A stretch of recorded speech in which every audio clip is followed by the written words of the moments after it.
Hello everyone. आप सब कैसे हैं? आई होप कि आप सब बहुत ही अच्छे होंगे और आपकी तैयारी पूरी हो गई होगी। तो इस लास्ट टाइम में हम क्या देखने वाले हैं? तो आज इस लास्ट टाइम के रिवीजन में हम देखने वाले हैं जितने भी आपके गद्य खंड और पद्य खंड से इम्पोर्टेंट कवि बनते हैं उनका जीवन परिचय देखने वाले हैं। उन्होंने कितने निबंध लिखे हैं, कितने उपन्यास लिखे हैं, ये सारी चीजें हम देखने वाले हैं जो कि कल के एग्जाम में आपको देखने को मिलेगा। तो चलिए स्टार्ट करते हैं। तो यहाँ पे पहले नंबर पे हम लेते हैं गद्य खंड से, जो कि इनका संक्षिप्त परिचय देखेंगे। अगर इतना आप कर लेते हैं तो श्योर आप एग्जाम में अच्छा करेंगे। तो देखते हैं, पहले हम क्या देखेंगे, लेखक देखेंगे, उनका जन्म स्थान और उनका काल देखेंगे कि उन्होंने किस ईयर में बर्थ लिया था, और उनका संक्षिप्त परिचय देखेंगे। उसके बाद से उनकी लेखन की जो भाषाएं थी वो क्या क्या थी वो भी देखेंगे, और लेखन शैली क्या क्या थी उनकी ये भी हम देखने वाले हैं, और उनकी प्रमुख रचनाएं देखने वाले हैं। ये लास्ट टाइम के लिए आपके लिए बहुत ही इंपॉर्टेंट है, तो आप ध्यान से देखिएगा और वीडियो को पूरा देखिएगा। तो चलिए देखते हैं। पहले जो मोस्ट इंपॉर्टेंट कवि है ना, रामचंद्र शुक्ल है। और इनका अगर मैं बोलूं तो ये 1884 में इन्होंने जन्म लिया था और 1941 तक का इनका काल माना जाता है। 1884 से लेके 1941 तक का इनका काल माना जाता है। ठीक है। और ये कहाँ के थे? अगोना बस्ती उत्तर प्रदेश के रहने वाले थे। उत्तर प्रदेश में बस्ती के रहने वाले थे और बस्ती में अगोना के रहने वाले थे ये। और ये किस युग के कवि माने जाते हैं? तो ये शुक्ल युग के, यानी रामचंद्र शुक्ल, इनके ही नाम पे शुक्ल युग रखा गया क्योंकि ये उस टाइम के शुक्ल युग के सबसे प्रमुख कवि थे। अब देखते हैं इनका संक्षिप्त परिचय। इनके पिता थे चंद्रबली। अगर पूछ लिया जाए आपको इनका जीवन परिचय, अगर आप लिख रहे हैं तो आपको इनके पिता का ये सारा चीज मेंशन करना ही होगा। तो इनके पिता कौन थे? चंद्रबली शुक्ल थे, जो मिर्जापुर के मिशन स्कूल में चित्रकला के, ध्यान रखिएगा, चित्रकला के अध्यापक थे। ठीक है। वो कहानी भी लिखते थे, इसके साथ कविता भी, नाटक भी और निबंध भी। ठीक है ना, आदि रचनाएं हैं। ठीक है ना इनकी, किनके? ठीक है। काशी हिंदू विश्वविद्यालय में हिंदी विभाग में अध्यापक थे ये। ठीक है ना। युग परिवर्तक साहित्य थे, यानी हिंदी विभाग में अध्यापक होने साथ इन्हें युग परिवर्तक साहित्यकार भी माना जाता है। अब इनकी भाषा देख लेते हैं, किसकी? तो रामचंद्र शुक्ल की भाषा देख लेते हैं। इनकी क्या थी? तो इनकी थी संस्कृत थी, और उसके साथ मिश्रित खड़ी बोली थी। संस्कृत के साथ साथ मिश्रित खड़ी बोली भी थी इनकी भाषा। अंग्रेजी भी जानते थे, उर्दू में भी लिखते थे ये, फारसी का भी ज्ञान था इनको। साथ ही इसके साथ शब्दों का शुद्ध और संयत अभिकूलन प्रयोग करते थे। ये शब्दों का बहुत ही शुद्ध और संकुलन अभिकूलन ये प्रयोग करते थे। ठीक है, ये सारी चीजें आपको मेंशन करनी है। तो ये लास्ट टाइम में आपका एक शॉर्ट नोट है, अगर आप पढ़ लेते हैं तो एग्जाम में आपको लिखने में बहुत ही आसानी होगी। तो चलिए इनकी शैली देख लेते हैं। तो इनकी शैली क्या क्या थी? विवेचनात्मक थी इनकी शैली, उसके बाद से आलोचनात्मक भी थी। इनकी शैली विवेचनात्मक थी, किसी भी चीज को विवेचना करके लिखते थे। आलोचनात्मक भी थी, किसी भी चीज पे ये क्रिटिसाइज भी करते थे अपना। और गवेषणात्मक भी थी और भावनात्मक भी थी। इनकी जो भी आपने पढ़ी है लेखनी, प्रमुख रचनाएं पढ़ी है, उसमें आपको इनके भाव को देखने को मिला ही होगा। तो भावात्मक भी थी और हास्य भी थी। साथ ही साथ इनकी शैली कैसी थी? हास्यप्रद भी थी और व्यंग्यात्मक भी थी। और ये साथ ही साथ जो भी इनकी रचनाएं होती थी ना, उसमें आपको तुलनात्मक भी, तुलना भी देखने को मिलता था। तो इनकी शैली तुलनात्मक भी थी।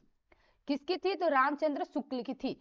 तो चलिए इनकी प्रमुख रचनाएं देख लेते हैं। इनकी रचनाएं थी चिंतामणि, ठीक है ना, दो भाग विचार, विधि, रस मीमांसा, हिंदी साहित्य का इतिहास और सूरदास, ये इनकी प्रमुख रचनाएं हैं। ठीक है। तो चलिए अब हम अपने नेक्स्ट चलते हैं कवि पे। तो नेक्स्ट हमारे आ जाते हैं जो वेरी वेरी मोस्ट इंपॉर्टेंट है आपके, जयशंकर प्रसाद। ठीक है ना, ये क्या है? वीआईपी हैं ये दोनों। आपको दोनों में से किसी ना किसी एक को देखने को मिलेगा ही।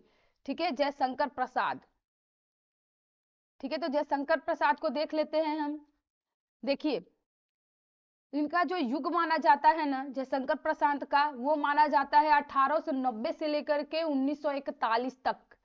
और ये कहाँ के रहने वाले थे, तो ये काशी उत्तर प्रदेश, ठीक है ना। और ये किस युग के कवि माने जाते हैं, तो छायावादी, और साथ ही साथ आप शुक्ल युग भी कह सकते हैं।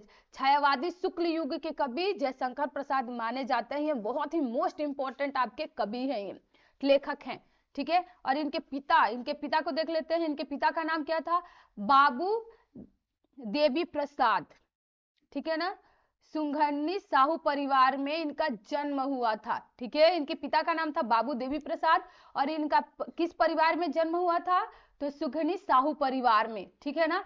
और ये क्या क्या जानते थे, अंग्रेजी, संस्कृत, उर्दू, फारसी भाषाओं का इन्हें ज्ञान था। इन्हें किन किन भाषाओं का ज्ञान था, तो अंग्रेजी का भी था, संस्कृत का भी था, उर्दू का भी था, फारसी का भी। ये इन भाषाओं का इन्हें बहुत ही अच्छा ज्ञान था, बहुत ही अच्छा नॉलेज था। और इनकी रचनाओं में भारत के उज्जवल अतीत का चित्रण था, यानी भारत का कैसा अतीत होने वाला है, किस तरह से अतीत उज्जवल होने वाला है, उसका चित्रण आपको देखने को मिलता है कि इनकी उस जमाने में किस तरह से भारत था, ठीक है ना। ये छायावादी, ठीक है ना, कवि चतुष्टायी में गणना, इनके छायावादी जो कवि चतुष्टायी थे, जो कवियों का एक समूह था ना, उन प्रमुख कवियों में भी किसकी गणना की जाती है, जयशंकर प्रसाद की गणना की जाती है, ठीक है। और ये इसके साथ ही बहुत ही सर्वश्रेष्ठ आपके नाटककार भी थे, और ये बहुत सर्वश्रेष्ठ क्या थे, नाटककार भी थे। अब इनकी हम क्या देख लेते हैं, तो इनकी हम भाषा देख लेते हैं। तो इनकी भाषा थी संस्कृत थी, ठीक है ना, संस्कृत प्रधान, यानी बहुत ज्यादा ये संस्कृत का यूज करते थे। इनकी खड़ी बोली भी थी, संस्कृत थी। कि तस्तम शब्दों का प्रयोग, यानी संस्कृत में ये तस्तम शब्दों का बहुत ही ज्यादा प्रयोग करते थे। भाषा में लाक्षणिकता एवं व्यंजकता, इनकी भाषा में आपको बहुत ही सुंदर मतलब तरीके से ये व्याख्या करते थे। तो चलिए अब देखते हैं इनकी शैली क्या थी। इनकी शैली थी वर्णनात्मक शैली थी, किसी को भी ये वर्णन करके किसी भी अपने रचना को ये लिखते थे। भावनात्मक भी थी, अलंकारों का ये बहुत ही ज्यादा प्रयोग करते थे, इसलिए इनकी शैली अलंकृत भी थी। और इसके साथ ही चित्रात्मक भी थी, ये चित्र के द्वारा भी अपने रचनाओं को ये प्रस्तुत करते थे। संयुक्ति, संवाद और विचारात्मक भी थी। तो ये हो गई इनकी शैली की बात। अब हम इनकी प्रमुख रचनाएं देख लेते हैं, ये बहुत ही इंपॉर्टेंट होने वाला है कल के लिए, आपके लिए। चंद्रगुप्त इनकी प्रमुख रचना है। स्कंदगुप्त, अजात शत्रु, ध्रुव स्वामिनी, इंद्रजाल, ठीक है। और फिर आकाशदीप, कंकाल, तितली, काव्य झरना, कामायनी, लहर, आंसू, ये इनकी कुछ बहुत ही प्रमुख रचनाएं हैं, ठीक है। तो चलिए अब हम दूसरे कवि पे चलते हैं। जो हमारे दूसरे है ना गद्य के, वो है डॉक्टर राजेंद्र प्रसाद। और डॉक्टर राजेंद्र प्रसाद का अगर काल की बात करें तो ये हो जाएगा 1884 से 1963 तक का इनका काल माना जाता है, ठीक है ना। और इनका जन्म स्थान क्या था, तो वो था जीरादेई, बिहार में, ठीक है ना। बिहार के जीरादेई गांव में इनका जन्म हुआ था, ठीक है। और ये शुक्ल युग के कवि माने जाते हैं। किस युग के कवि माने जाते हैं डॉक्टर राजेंद्र प्रसाद, तो शुक्ल युग के कवि माने जाते हैं। अब इनके पिता की बात हम कर ले तो इनके पिता थे महादेव सहाय। इनके पिता का क्या नाम था, तो महादेव सहाय। ये संपन्न कृषक परिवार से बिलोंग करते थे। कौन, तो डॉक्टर राजेंद्र प्रसाद, ठीक है। और इनकी अगर पढ़े स्टडी की बात की ले जाए तो ये एमए भी थे, एलएलबी भी इन्होंने किया था, ठीक है। इन्होंने एलएलबी की परीक्षा भी उत्तीर्ण की थी, और ये इन्होंने एमए भी किया था।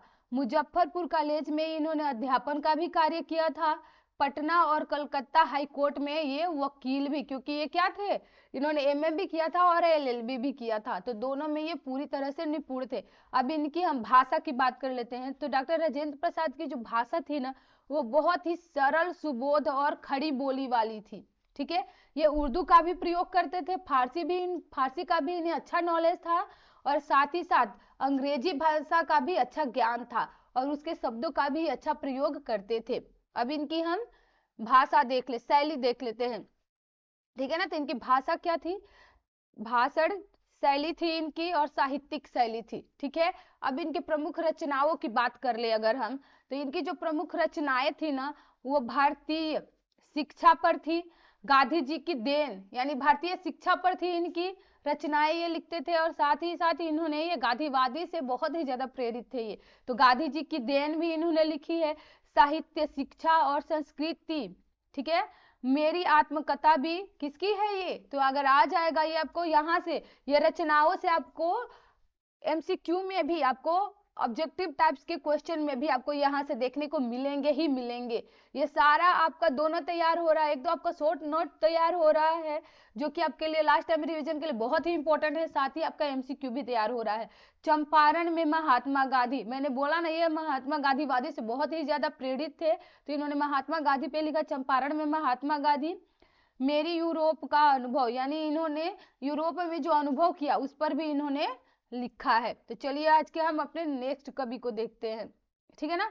अभी देख लेते हैं, अखिल भारतीय कांग्रेस के 3 बार ये सभापति, ये क्या क्या रह चुके हैं, तो ये जो थे ना अखिल भारतीय कांग्रेस के 3 बार सभापति भी रह चुके थे, और इसके साथ ही भारत के प्रथम राष्ट्रपति, और इनको भारत रत्न से भी सम्मानित किया गया था, ठीक है। तो अब चलते हैं आज के अपने हम काव्य खंड के कवियों के बारे में। ये 3 मोस्ट इंपॉर्टेंट कवि थे आपके गद्य खंड से, इन तीनों में से किसी ना किसी एक पर आपको देखने को मिलेगा ही, आपको जीवन परिचय लिखने आएगा ही आएगा। तो चलिए आज के काव्य खंड के देख लेते हैं। जो काव्य खंड में मैंने कवियों को सम्मिलित किया है ना, उनमें आ जाते हैं, देखिए पहले नंबर पे आते हैं आपके सूरदास। 100% आपके एग्जाम में इनका जीवन परिचय लिखने को आ सकता है, और इन पे कुछ आपको थे, ठीक है। अब देखते हैं सूरदास का जो ना 1478 से लेकर के 1583 तक का इनका काल माना जाता है, ठीक है ना। ये रुकंता या सीही, ठीक है ना, परसोली में इनका क्या हुआ था, इनका जन्म हुआ था। ये भक्ति काल, सगुण धारा और कृष्ण भक्ति शाखा के ये कवि माने जाते हैं। कौन माने जाते हैं, तो सूरदास माने जाते हैं। आप याद रखिएगा 1778 से लेकर के 1883 तक का इनका काल माना जाता है। अगर संक्षिप्त परिचय की बात हम कर ले तो संक्षिप्त परिचय हो जाएगा वल्लभाचार्य का शिक्षा, ठीक है ना।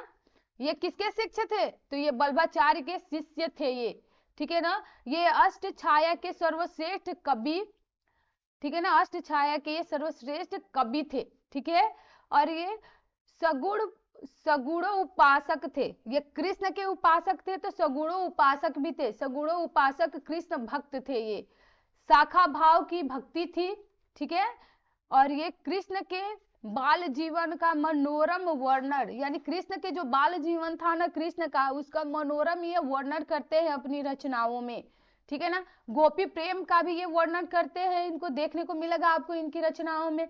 कृष्ण की लीलाओं का ये विशद वर्णन इनकी रचनाओं में आपको देखने को मिलेगा।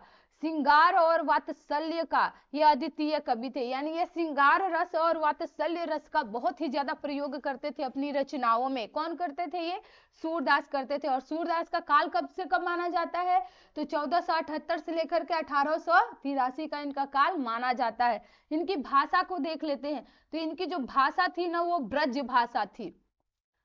सूरदास की अगर भाषा पूछ ले तो आप क्या लिखेंगे, ब्रज भाषा, ठीक है।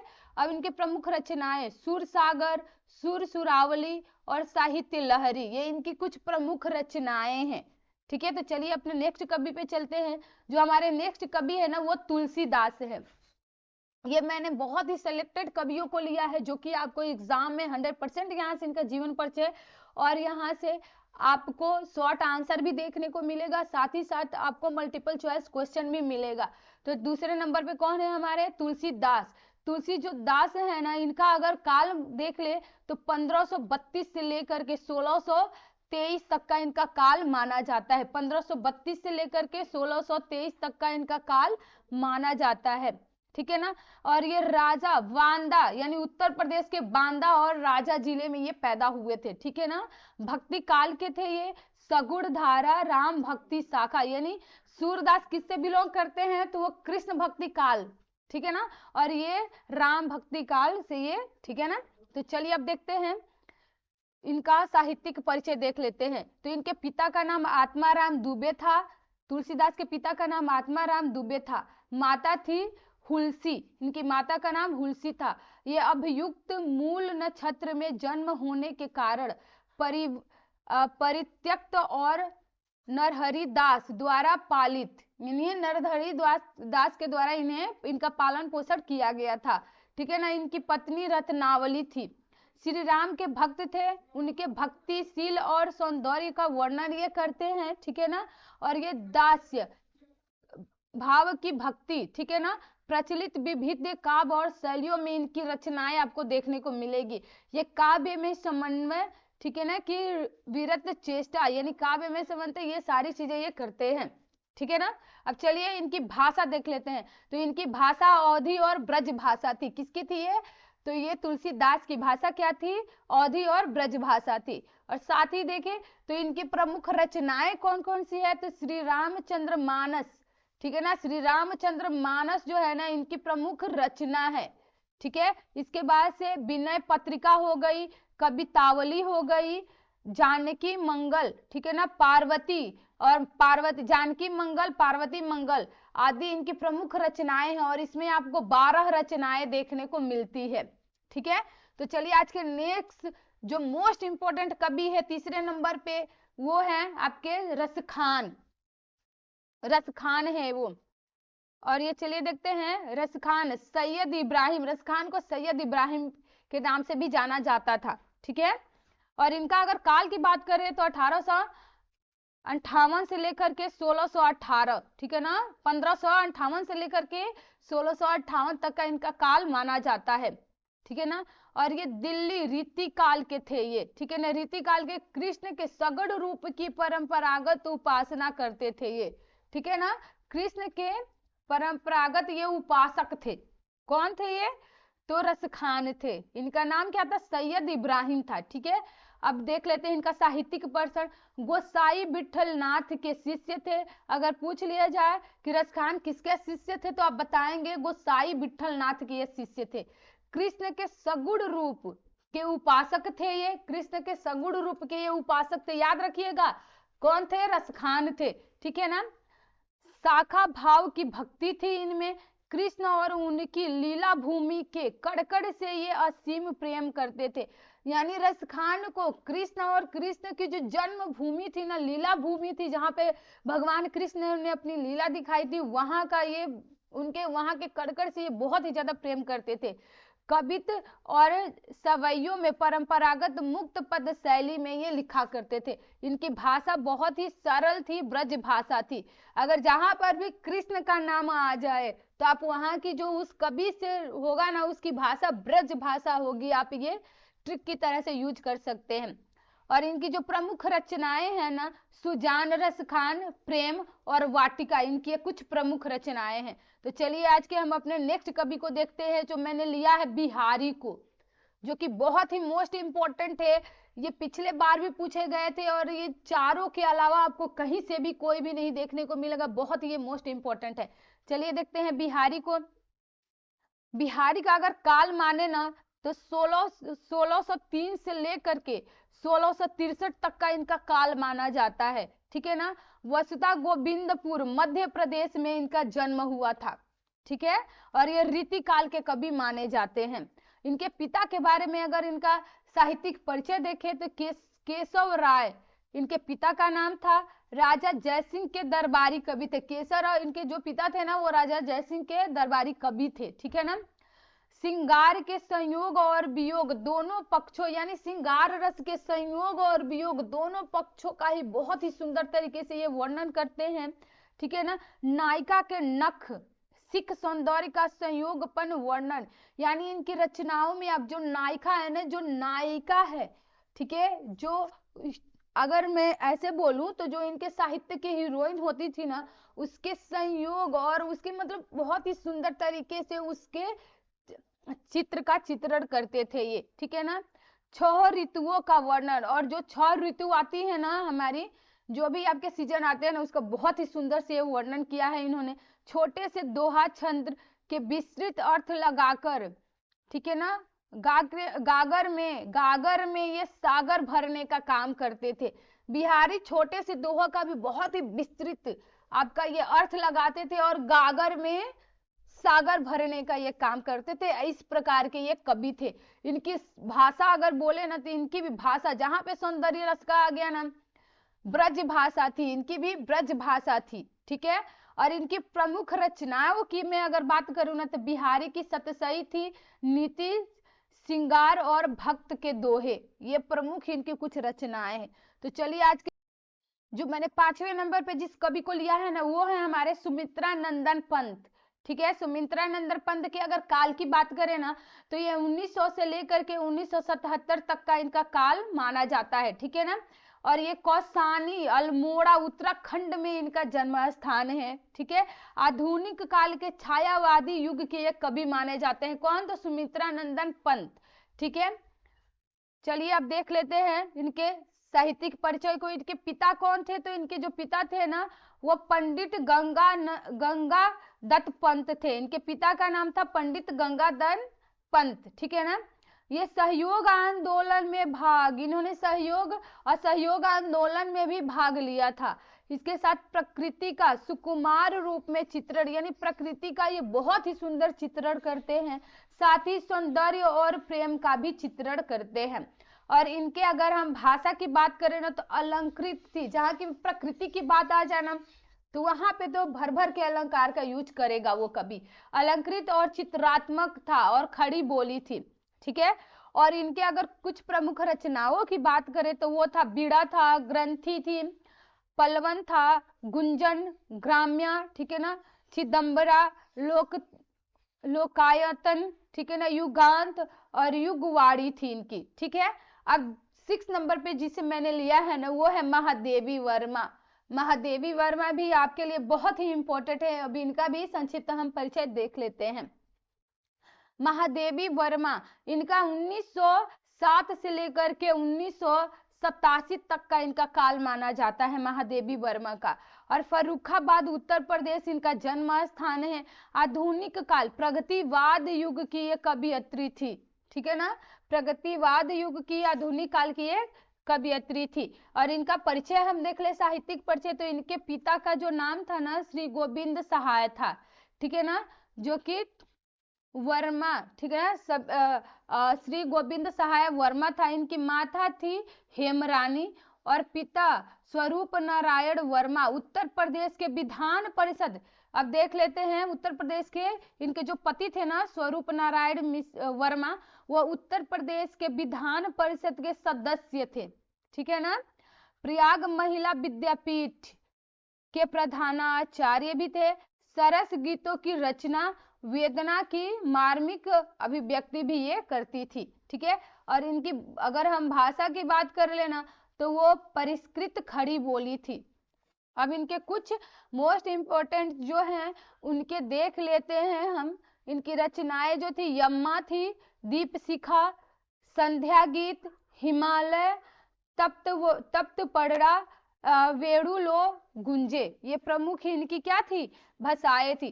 तो चलिए ये थे आज के मोस्ट इम्पोर्टेंट आपके लास्ट टाइम रिवीजन, जो कि आपको देखने को मिलेगा आपके एग्जाम में। तो आपका प्ले स्टडी क्लासेस को सब्सक्राइब करिए, वीडियो को लाइक एंड शेयर करिए। तो चलिए अब हम मिलते हैं कल, और कल के लिए आपको सभी को बहुत बहुत शुभकामनाएं। आपका एग्जाम बहुत ही अच्छा जाए यही मैं विश करूंगी। All the best.